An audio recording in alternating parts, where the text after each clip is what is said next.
மக்களே, தஞ்சாவூரில் என் ஃப்ரெண்டோட வீட்டு தோட்டத்தில் இருக்கிற ஒரு ரேர் வெரைட்டி ட்ரீ ஒன்று பார்க்கலாங்களா?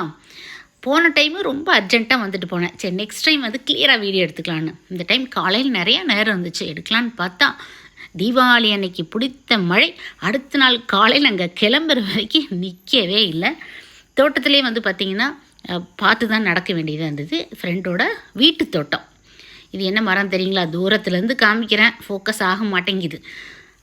மாஞ்சியம் கேள்விப்பட்டிருக்கீங்களா?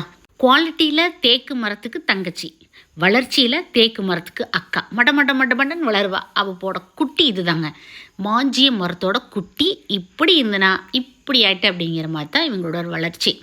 விதைகள் மூலம் வளரக்கூடிய இந்த மாஞ்சியம் ஒரு கல்யாணத்துக்கு போனது போது அவங்களுக்கு கிஃப்டாக கொடுத்துருக்காங்க. அது என்னன்னே தெரியாமல் கொண்டு வந்து அவங்களும் வளர்த்திட்டு இருந்திருக்காங்க. அப்புறம் வீட்டுக்கு வந்தவங்க தெரிஞ்சவங்க ஒருத்தவங்க சொன்னாங்களா இது மாஞ்சியம் அப்படின்னு. அப்புறம் ரொம்ப நாள் கழித்து 10 வருஷம் கழித்து அவங்களோட தேக்கு மர கதவு இருக்கும் பார்த்திங்களா, அதுக்கு நிலப்படி அது செஞ்சுருக்காங்க. அந்த கீழ் இருக்கிறது அது வந்து மாஞ்சியத்தில் அவங்க வளர்த்தின மரத்தில் எடுத்தது. அப்புறம் பார்த்திங்கன்னா உள்ள ஒரு ரூமுக்கு வந்து ஃபுல் நிலவே அதில் வந்து பண்ணியிருக்காங்க. எப்படி பார்த்தீங்களா? என்ன ஏதுன்னு தெரியாமல் இயற்கையை நம்ம நேசித்ததின் விளைவு நம்மளுக்கு எவ்வளோ பலன் கொடுக்குதுன்னு.